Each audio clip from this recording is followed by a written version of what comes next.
বিনোদিনীর মাতা হরিমতি মহেন্দ্রর মাতা রাজলক্ষ্মীর কাছে আসিয়া ধর্ণা দিয়া পড়িল। দুজনেই এক গ্রামের মেয়ে, বাল্যকালে একত্রে খেলা করিয়াছেন।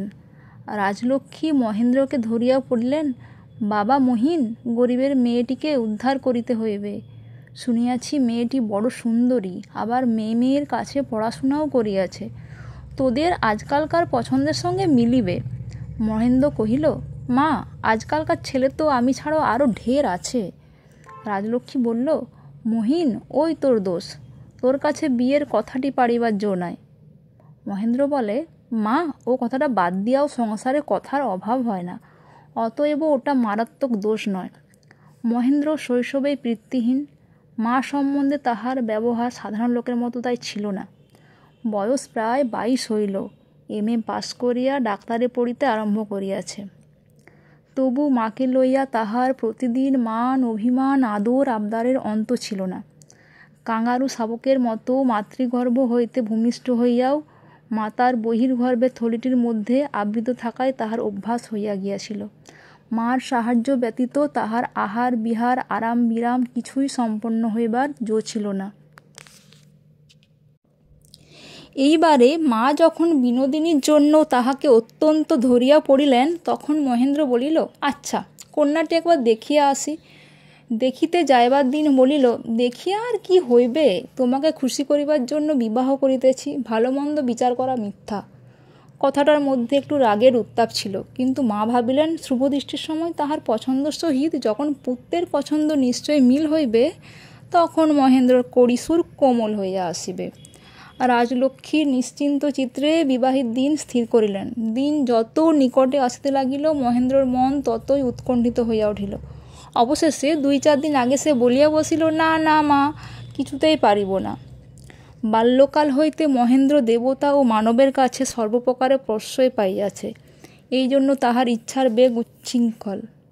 পরের ইচ্ছার চাপ সে সহিতে পারে না, তাহাকে নিজের প্রতিজ্ঞা এবং পরের অনুরোধ একান্ত বাধ্য করিয়া তুলিয়াছে বলিয়াই বিবাহের প্রস্তাবের প্রতি তাহার অকারণ বিতৃষ্ণা অত্যন্ত বাড়িয়া উঠিল এবং আসন্নকালে সে একেবারে বিমুখ হইয়া বসিল। মহেন্দ্রর পরম বন্ধু ছিল বিহারী। সে মহেন্দ্রকে দাদা এবং মহেন্দ্র মাকে মা বলিত। মা তাহাকে স্টিমবোটের পশ্চাতে আবদ্ধ গাধাবোটের মতো মহেন্দ্র একটি আবশ্যক ভারবহ আসবাবের স্বরূপ দেখিতেন ও সেই হিসেব মমতাও করিতেন। রাজলক্ষ্মী তাহাকে বলিলেন, বাবা, এ কাজ তো তোমাকেই করিতে হয়, নহিলে গরিবের মেয়ে। বিহারী জোড়হাত করিয়া কহিল, মা, ওইটে পারিব না। যে মেঠাই তোমার মহেন্দ্র ভালো লাগিল না বলিয়া রাখিয়া দেয়, সেই মেঠাই তোমার অনুরোধে পড়িয়া আমি অনেক খাইয়াছি, কিন্তু কন্যার বেলায় সেটা সহিবে না। ভাবিলেন, বিহারী আবার বিয়ে করিবে, ও কেবল মহিনকে লইয়াই আছে, বউ আনিবার কথা মনেও স্থান দেয় না। এই ভাবিয়া বিহারীর প্রতি তাহার কৃপা মিশ্রিত মমতা আরও একটুখানি বাড়িল। বিনোদিনীর বাপ বিশেষ ধনী ছিল না, কিন্তু তাহার একমাত্র কন্যাকে সে মিশনারি মেম রাখিয়া বহু যত্নে পড়াশোনা ও কারুকার্য শিখিয়াছিল। কন্যার বিবাহের বয়স ক্রমেই বহিয়া যাইতেছিল, তবুও তাহার হুঁশ ছিল না। অবশেষে তাহার মৃত্যুর পরে বিধবা মাতা পাত্র খুঁজিয়া অস্থির হইয়া পড়িয়াছে। টাকা কড়িও নাই, কন্যার বয়সও অধিক। তখন রাজলক্ষ্মী তাহার জন্মভূমি বারাসতের গ্রাম সম্পর্কীয় এক ভ্রাতুষ্পুত্রের সহিত উক্ত কন্যা বিনোদিনীর বিবাহ দেওয়ালেন। অনতিকাল পরে কন্যা বিধবা হইল। মহেন্দ্র হাসিয়া কহিল, ভাগ্যে বিবাহ করি নাই, স্ত্রী বিধবা হইলে তো একদণ্ডও টিকিতে পারিতাম না। বছর 3 পরে আর একদিন মাতাপুত্রের কথা হইতেছিল। বাবা, লোকে যে আমাকে নিন্দে করে। কেন মা, লোকে তুমি কি সর্বনাশ করিয়াছ? পাছে বউ আসিলে ছেলে পর হইয়া যায়, এই ভয়ে তোর বিবাহ দিতে দিচ্ছি না, লোকে এইরূপ বলা বলি করে। মহেন্দ্র কহিল, ভয় তো হওয়াই উচিত। আমি মা হইলে প্রাণ ধরিয়া ছেলের বিবাহ দিতে পারিতাম না, লোকের নিন্দা মাথা পাতিয়া লইতাম। মা হাসিয়া কহিলেন, শোনো একবার ছেলের কথা শোনো। মহেন্দ্র কহিল, বউ আসিয়া তো ছেলেকে জুড়িয়া বসেই, তখন এত কষ্টের এত স্নেহের মা কোথায় সরিয়া যায়? এ যদি বা তোমার ভালো লাগে, আমার ভালো লাগে না। রাজলক্ষ্মী মনে মনে পুলকিত হইয়া তাহার সদ্য সমাগতা বিধবা যাকে সম্বোধন করিয়া বলিলেন, শোনো ভাই মেজ বউ, মহিন কি বলে শোনো। বউ পাছে মাকে ছাড়াইয়া উঠে, এই ভয়ে ও বিয়ে করিতে চায় না, এমন শিশি ছাড়া কথা কখনো শুনিয়াছ? কাকি কহিলেন, এ তোমার বাছা বাড়াবাড়ি, যখনকার যা তখন তাই শোভা পায়। এখন মার আঁচল ছাড়িয়া বউ লইয়া ঘরকন্যা করিবার সময় আসিয়াছে। এখন ছোট ছেলের মতো ব্যবহার দেখিলে লজ্জা বোধ হয়। এ কথা রাজলক্ষ্মীর ঠিক মধুর লাগিল না, এবং এই প্রসঙ্গে তিনি যে কটি কথা বলিলেন তাহা সরল হইতে পারে, কিন্তু মধু মাখা নহে। কহিলেন, আমার ছেলে যদি অন্যের ছেলেদের চেয়ে বেশি মাকে ভালোবাসে, তোমার তাতে লজ্জা করে কেন মেজ বউ? ছেলে থাকিলে ছেলের মর্ম বুঝিতে। রাজলক্ষ্মী মনে করিলেন পুত্র সৌভাগ্যবতীকে পুত্রহীনা ঈর্ষা করিতেছে। মেজ বউ কহিলেন, তুমি বউ আনিবার কথা পারিলে বলিয়া কথাটা উঠিল, নহিলে আমার অধিকার কি? রাজলক্ষ্মী কহিলেন, আমার ছেলে যদি বউ না আনে, তোমার বুকে তাতে সেল বেঁধে কেন? বেশ তো, এতদিন যদি ছেলেকে মানুষ করিয়া আনিতে পারি, এখন উহাকে দেখিতে শুনিতে পারিব, আর কাহারও দরকার হইবে না। বউ অশ্রুপাত করিয়া নীরবে চলিয়া গেলেন। মহেন্দ্র মনে মনে আঘাত পাইল এবং কলেজ হইতে সকাল সকাল ফিরিয়াই তাহার কাকির ঘরে উপস্থিত হইল। কাকি তাহাকে যাহা বলিয়াছিলেন তাহার মধ্যে স্নেহ ছাড়া আর কিছুই ছিল না, ইহা সে নিশ্চয় জানিত, এবং ইহাও তাহার জানা ছিল কাকির একটি পিতৃমাতৃহীনা বঞ্ঝী আছে, এবং মহেন্দ্রর সহিত তাহার বিবাহ দিয়া সন্তানহীনা বিধবা কোনো সূত্রে আপনার ভগিনীর মেয়েটিকে কাছে আনিয়া সুখী দেখিতে চান।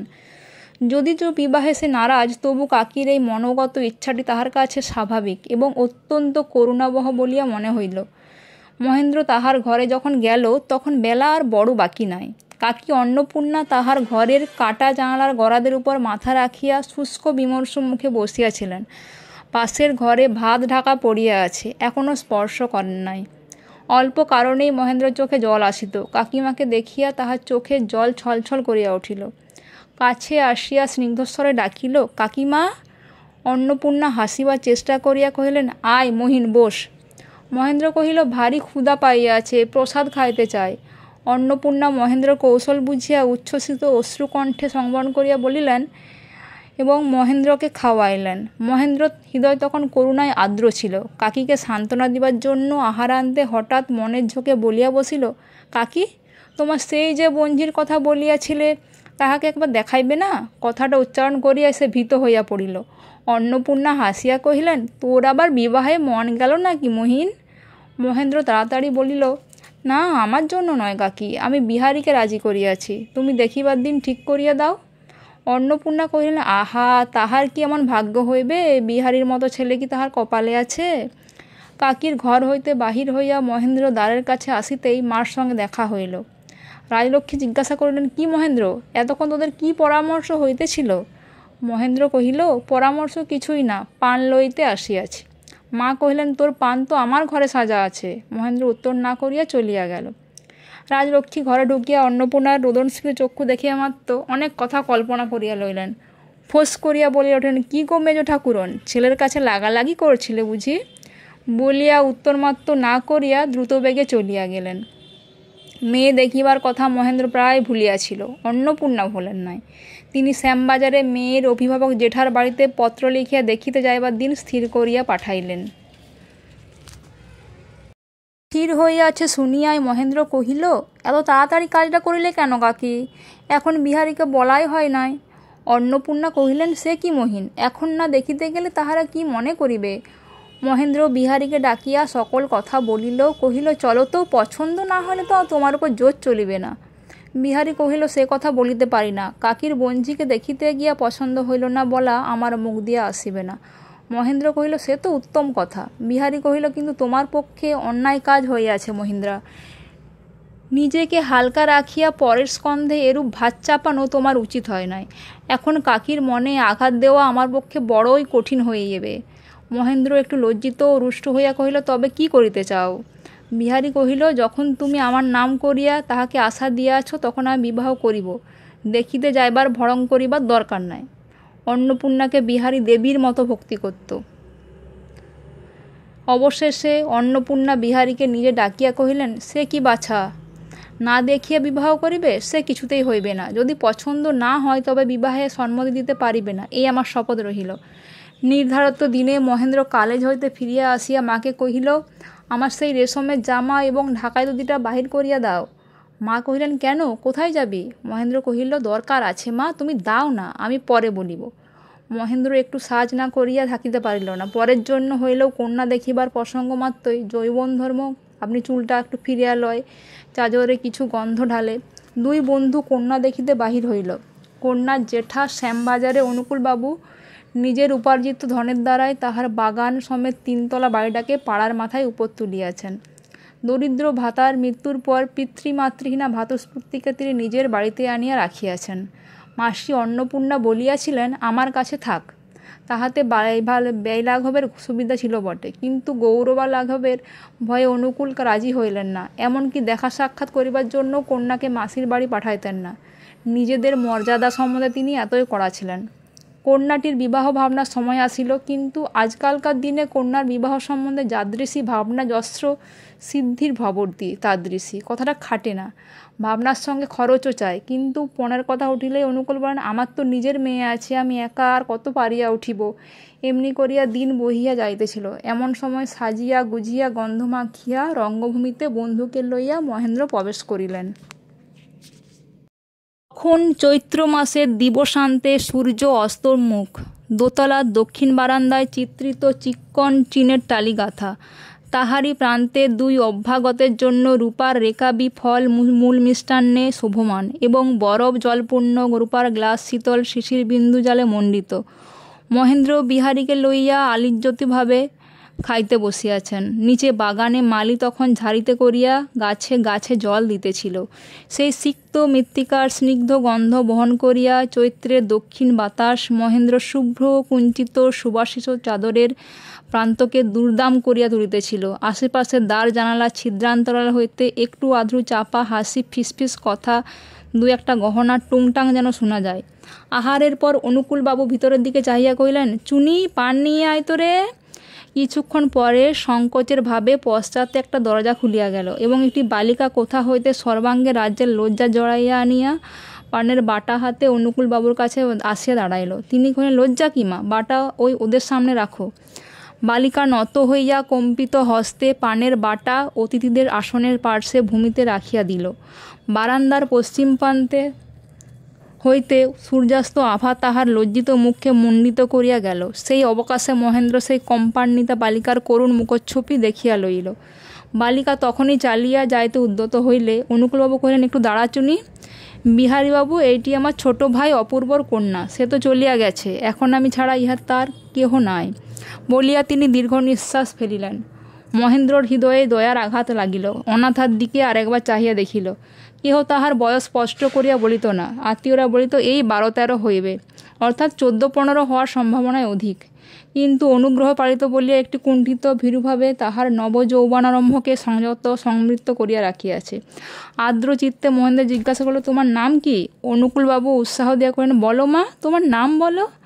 বালিকা তাহার অভ্যস্ত আদেশ পালনের ভাবে নতমুখে বলিল, আমার নাম আশালতা।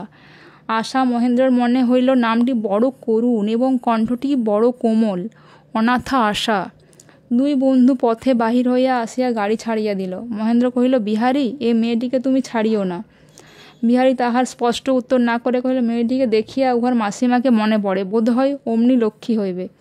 মহেন্দ্র কহিল, তোমার স্কন্ধে যে বোঝা চাপাইলাম, এখন বোধহয় তাহার ভার তত গুরুতর বোধ হইতেছে না। বিহারী কহিল, না, বোধ হয় সহ্য করিতে পারিব। মহেন্দ্র কহিল, কাজ কি এত কষ্ট করিয়া? তোমার বোঝা না হয় আমি স্কন্ধে তুলিয়া লই, কি বলো? বিহারী গম্ভীরভাবে মহেন্দ্রের মুখ দিয়ে চাহিয়া কহিল, মহিন্দা, সত্যি বলিতেছ? বলো, তুমি বিবাহ করিলে কাকি ঢের বেশি খুশি হইবেন। তাহা হইলে তিনি মেয়েটিকে সর্বদাই কাছে রাখিতে পারিবেন। মহেন্দ্র কহিল, তুমি পাগল হইয়াছ? সে হইলে অনেককাল আগে হইয়া যাইত। বিহারী অধিক আপত্তি না করিয়া চলিয়া গেল। মহেন্দ্র সোজা পথ ছাড়িয়া দীর্ঘ পথ ধরিয়া বহু বিলম্বে ধীরে ধীরে বাড়ি গিয়া পৌঁছিল। মা তখন লুচি ভাজা ব্যাপারে ব্যস্ত ছিলেন। কাকি তখনও তাহার বঞ্ঝির নিকট হইতে ফেরেন নাই। মহেন্দ্র একা নির্জন ছাদের উপর গিয়া মাদুর পাতিয়া শুইল। কলিকাতার হর্মশিখর পুঞ্জের উপর শুক্ল সপ্তমীর অর্ধচন্দ্র নিঃশব্দে আপন অপরূপ মায়ামন্ত্র বিকীর্ণ করিতেছিল। মা যখন খাবার খবর দিলেন, মহেন্দ্র অলস স্বরে কহিল, বেশ আছি, এখন আর উঠিতে পারি না। মা কহিলেন, এখানে আনিয়া দিই না? মহেন্দ্র কহিল, আজ আর খাইব না, আমি খাইয়া আসিয়াছি। মা জিজ্ঞাসা করিলেন, কোথায় খাইতে গিয়াছিলি? মহেন্দ্র কহিল, সে অনেক কথা পরে বলিব। মহেন্দ্রের এই অভূতপূর্ব ব্যবহারে অভিমানিনী মাতা কোনো উত্তর না করিয়া চলিয়া যাইতে উদ্যত হইলেন। তখন মুহূর্তের মধ্যে আত্মসংবরণ করিয়া অনুতপ্ত মহেন্দ্র কহিল, মা, আমার খাবার এখানে আনো। মা কহিলেন, ক্ষুধা না থাকে তো দরকার কি? এই বলিয়া ছেলে মায়েতে কিয়ৎক্ষণ মান অভিমানের পরে মহেন্দ্রকে পুনশ্চ আহারে বসিতে হইল। রাত্রে মহেন্দ্রর ভালো নিদ্রা হইল না।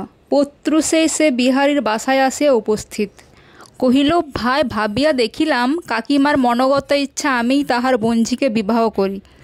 বিহারী কহিল, সেজন্য তো হঠাৎ নতুন করিয়া ভাবিবার কোনো দরকার ছিল না। তিনি তো ইচ্ছা নানা প্রকারের ব্যক্ত করিয়াছেন। মহেন্দ্র বলিল, তাই বলিতেছি, আমার মনে হয় আশাকে আমি বিবাহ না করিলে তাহার মনে একটা খেদ থাকিয়া যাইবে। বিহারী কহিল, সম্ভব বটে। মহেন্দ্র কহিল, আমার মনে হয় সেটা আমার পক্ষে নিতান্ত অন্যায় হইবে। বিহারী কিঞ্চিত অস্বাভাবিক উৎসাহের সহিত কহিল, বেশ কথা, সে তো ভালো কথা। তুমি রাজি হইলে তো আর কোনো কথাই থাকে না। এ কর্তব্য বুদ্ধি কাল তোমার মাথায় আসিলেই তো ভালো হইত। মহেন্দ্র বলিল, একদিন দেরিতে আসিয়া কি এমন ক্ষতি হইল? যে বিবাহের প্রস্তাবে মহেন্দ্র মনকে লাগাম ছাড়িয়া দিল, সেই তাহার পক্ষে ধৈর্য ধরা করা দুঃসাহ হইয়া উঠিল। তাহার মনে হইতে লাগিল, আর অধিক কথাবার্তা না হইয়া যে কাজটা সম্পন্ন হইয়া গেলেই ভালো হয়। মাকে গিয়া বলিল, আচ্ছা মা, তোমার অনুরোধ রাখিব, বিবাহ করিতে রাজি হইলাম। মা মনে মনে কহিলেন, বুঝিয়াছি। সেদিন মেজবউ কেন হঠাৎ তাহার বঞ্চিকে দেখিতে চলিয়া গেল এবং মহেন্দ্র সাজিয়া বাহির হইল। তাহার বারম্বার অনুরোধ অপেক্ষা অন্নপূর্ণার চক্রান্ত যে সফল হইল, ইহাতে তিনি সমস্ত বিশ্ববিধানের উপর অসন্তুষ্ট হইয়া উঠিলেন। বলিলেন, একটি ভালো মেয়ে সন্ধান করিতেছি। মহেন্দ্র আশার উল্লেখ করিয়া কহিল, কন্যা তো পাওয়া গেছে। রাজলক্ষ্মী কহিলেন, সে কন্যা হইবে না বাছা, তাহা আমি বলিয়া রাখিতেছি। মহেন্দ্র যথেষ্ট সংযত ভাষায় কহিল, কেন মা, মেয়েটি তো মন্দ নয়। রাজলক্ষ্মী বলিল, তাহার তিন কুলে কেহ নাই, তাহার সহিত বিধবা বিবাহ দিয়া আমরা কুটুম্বের সুখ কী হইবে?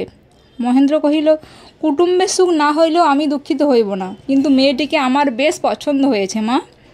ছেলের জেদ দেখিয়া রাজলক্ষ্মীর চিত্র আরও কঠিন হইয়া উঠিল। অন্নপূর্ণাকে গিয়া কহিলেন, বাপ মা মরা অলক্ষণা কন্যার সহিত আমার এক ছেলের বিবাহ দিয়া তুমি আমার ছেলেকে আমার কাছ হইতে ভাঙাইয়া লইতে চাও? এত বড় শয়তানি! অন্নপূর্ণা কাঁদিয়া কহিলেন, মহিলার সঙ্গে বিবাহ কোনো কথাই হয় নাই। সে আপন ইচ্ছা মতো তোমাকে কি বলিয়াছে আমি জানিও না। মহেন্দ্রর মা সে কথা মিঞ্চুমাত্র বিশ্বাস করিলেন না।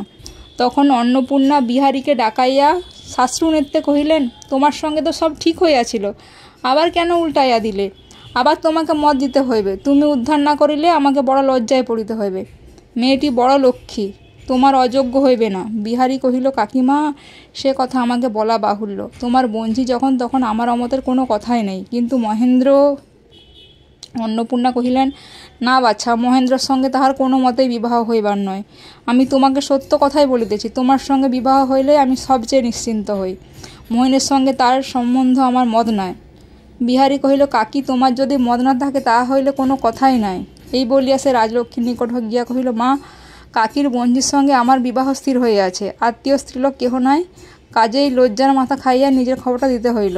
রাজলক্ষ্মী বলিল, বলিস কি বিহারী, বড় খুশি হইলাম। মেয়েটি লক্ষ্মী মেয়ে, তোর উপযুক্ত। এ মেয়ে কিছুতেই হাতছাড়া করিস নে।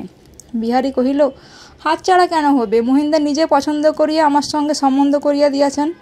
এই সকল বাধা বিঘ্নে মহেন্দ্র দ্বিগুণ উত্তেজিত হইয়া উঠিল। সে মা ও কাকির উপর রাগ করিয়া একটা দিনহীন ছাত্রাবাসে গিয়ে আশ্রয় লইলেন। রাজলক্ষ্মী কান্দিয়া অন্নপূর্ণার ঘরে উপস্থিত হইলেন। কহিলেন, মেজ বউ, আমার ছেলে বুঝি উদাস হইয়া ঘর ছাড়িল, তাহাকে রক্ষা করো। কহিলেন, দিদি, একটু ধৈর্য ধরিয়া থাকো, দুদিন বাদেই তাহার রাগ পড়িয়া যাইবে। রাজলক্ষ্মী কহিলেন, তুমি যাকে জানো না, সে যাহা চায় না পাইলে যাহা খুশি করিতে পারে। তোমার বন্ধুর সঙ্গে যেমন করিয়া হোক তার। অন্নপূর্ণা কহিল, দিদি, সে কি করিয়া হয়? বিহারীর সঙ্গে কথাবার্তা এক প্রকার পাকা হইয়াছে। রাজলক্ষ্মী কহিলেন, সে ভাঙিতে কতক্ষণ? বলিয়া বিহারীকে ডাকিয়া কহিলেন, বাবা, তোমার জন্য ভালো পাত্রী দেখিয়া দিতেছি, এই কন্যাটি ছাড়িয়া দিতে হইবে, এ তোমার যোগ্যই নয়। বিহারী কহিল, না মা, সে হয় না, সে সমস্ত ঠিক হইয়া গেছে। তখনই রাজলক্ষ্মী অন্নপূর্ণাকে গিয়া কহিলেন, আমার মাথা খাও মেজ বউ, তোমার পায়ে ধরি, তুমি বিহারীকে বলিলেই সব ঠিক হইবে। অন্নপূর্ণা বিহারীকে কহিলেন, বিহারী, তোমাকে বলিতে আমার মুখ সরিতেছে না, কিন্তু কি করি বলো, আশা তোমার হাতে পড়িলেই আমি বড় নিশ্চিন্ত হইতাম, কিন্তু সব তো জানিতেছই। বিহারী বলিল, বুঝিয়াছি কাকি, তুমি যেমন আদেশ করিবে তাহাই হইবে, কিন্তু আমাকে আর কখনো কাহারো সঙ্গে বিবাহের জন্য অনুরোধ করিও না, বলিয়া বিহারী চলিয়া গেল। অন্নপূর্ণার চক্ষু জলে ভরিয়া উঠিল। মহেন্দ্রের অকল্যাণ আশঙ্কায় মূর্ছিয়া ফেলিলেন। বারবার অমনকে বুঝাইলেন, যাহা হইল তাহা ভালোই হইল। এইরূপে রাজলক্ষ্মী, অন্নপূর্ণা এবং মহেন্দ্রর মধ্যে নিষ্ঠুর নিগুড় নীরব ঘাত-প্রতিঘাত চলিতে চলিতে বিবাহের দিন সমাগত হইল। বাতি উজ্জ্বল হইয়া জ্বলিল, সানাই মধুর হইয়া বাজিল, মিষ্টান্নে মিষ্টের ভাগ লেশমাত্র কম পড়িল না। আশা সজ্জিত সুন্দর দেহে, লজ্জিত মুগ্ধ মুখে আপন নূতন সংসারে প্রথম পদার্পণ করিল। তাহার এই কুলায়ের মধ্যে কোথাও যে কোনো কণ্টক আছে, তাহা তাহার কম্পিত কোমল হৃদয় অনুভব করিল না, বরঞ্চ জগতে তাহার একমাত্র মাতৃস্থানীয়া অন্নপূর্ণার কাছে আসিতেছে বলিয়া আশ্বাসে আনন্দে তাহার সর্বপ্রকার ভয় সংশয় দূর হইয়া গেল।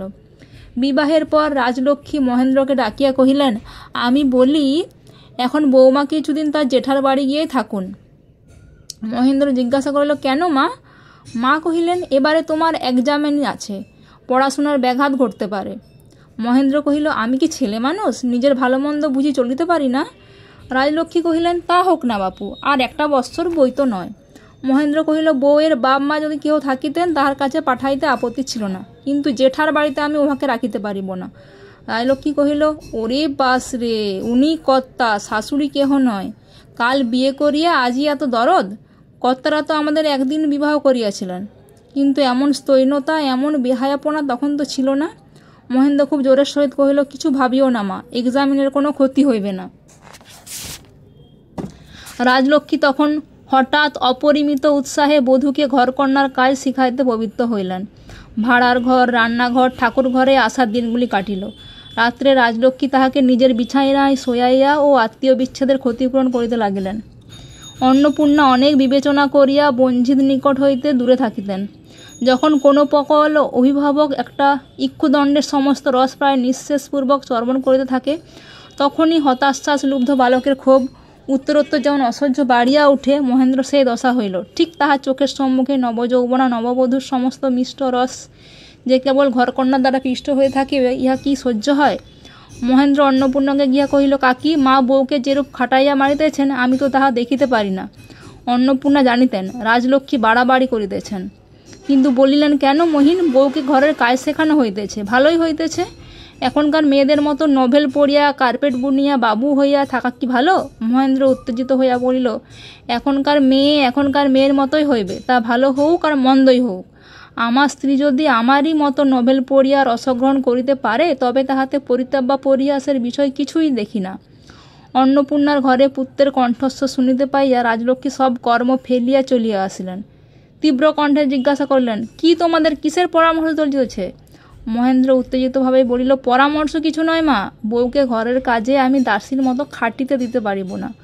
মা তাহার উদ্দীপ্ত জ্বালা দমন করিয়া অত্যন্ত তীক্ষ্ণ ও দৃঢ়ভাবে কহিলেন, তাহাকে লইয়া কি করিতে হইবে? মহেন্দ্র কহিল, তাহাকে আমি লেখাপড়া শিখাইব।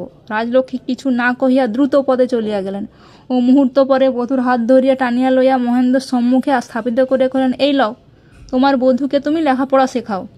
এই বলিয়া অন্নপূর্ণার দিকে ফিরিয়া গলবস্ত্র জোর করে কহিলেন, মাপ করো মেজগিন্নি, মাপ করো। তোমার বঞ্ঝির মর্যাদা আমি বুঝিতে পারি নাই। উহার কোমল হাতে আমি হলুদের দাগ লাগাইয়াছি, এখন তুমি উহাকে ধুইয়া মুছিয়া বিবি সাজাইয়া মহিনের হাতে দাও, উনি পায়ের উপর পা দিয়া লেখাপড়া শিখুন, দাসীবৃত্তি আমি করিব। এই বলিয়া রাজলক্ষ্মী নিজের ঘরের মধ্যে ঢুকিয়া সশব্দে অর্গল বন্ধ করিলেন। অন্নপূর্ণা ক্ষোভে মাটির উপর বসিয়া পড়িলেন। আশা এই আকস্মিক গৃহবিপ্লবের কোনো তাৎপর্য না বুঝিয়া লজ্জায় ভয়ে দুঃখে বিবর্ণ হইয়া গেল। মহেন্দ্র অত্যন্ত রাগিয়া মনে মনে কহিলেন, আর নয়, নিজের স্ত্রীর ভার নিজের হাতেই লইতে হইবে, নইলে অন্যায় হইবে। ইচ্ছার সহিত কর্তব্য বুদ্ধি মিলিত হইতেই হওয়ার সঙ্গে সঙ্গে আগুন লাগিয়া গেল। কোথায় গেল কলেজ, এক্সামিন, বন্ধুকৃত্য, সামাজিকতা, স্ত্রীর উন্নতি সাধন করিতে মহেন্দ্র তাহাকে লইয়া ঘরে ঢুকিল। কাজের প্রতি দিকপাত বা লোকের প্রতি ভূক্ষেপ মাত্রও করিল না। রাজলক্ষ্মী মনে মনে কহিলেন, মহেন্দ্র যদি এখন তার বউকে লইয়া আমার দ্বারে হত্যা দিয়ে পড়ে, তবু আমি তাকাইব না। দেখি সে তার মাকে বাদ দিয়া স্ত্রীকে লইয়া কেমন করিয়া কাটায়। দিন যায়, দ্বারের কাছে কোনো অনুতপ্তের পদশব্দ শোনা গেল না। রাজলক্ষ্মী স্থির করিলেন, ক্ষমা চাহিতে আসিলে ক্ষমা করিবেন, নহিলে মহেন্দ্রকে অত্যন্ত ব্যথা দেওয়া হইবে। ক্ষমার আবেদন আসিয়া পৌঁছিল না। তখন রাজলক্ষ্মী স্থির করিলেন, তিনি নিজে গিয়া ক্ষমা করিয়া আসিবেন। ছেলে অভিমান করিয়া আছে বলিয়া কি মাও অভিমান করিয়া থাকিবে? তেতলার ছাদের একটি কোণে একটি ক্ষুদ্র গৃহে মহেন্দ্র শয়ন এবং অধ্যয়নের স্থান। এ কয়দিন মা তাহার কাপড় গোছানো, বিছানা তৈরি, ঘরদুয়ার পরিষ্কার করায় সম্পূর্ণ অবহেলা করিয়াছিলেন। কয়দিন মাতৃস্নেহের চিরাভ্যস্ত কর্তব্যগুলি পালন না করিয়া তাহার হৃদয় স্তন্যভারাতুর স্তনের ন্যায় অন্তরে অন্তরে ব্যথিত হইয়া উঠিয়াছিল। সেদিন দ্বিপ্রহরে ভাবিলেন, মহেন্দ্র এতক্ষণে কলেজে গেছে, এই অবকাশে তাহার ঘর ঠিক করিয়া আসি। কলেজ হইতে ফিরিয়া আসিলেই সে অবিলম্বে বুঝিতে পারিবে তাহার ঘরে মাতৃহস্ত পড়িয়া আছে।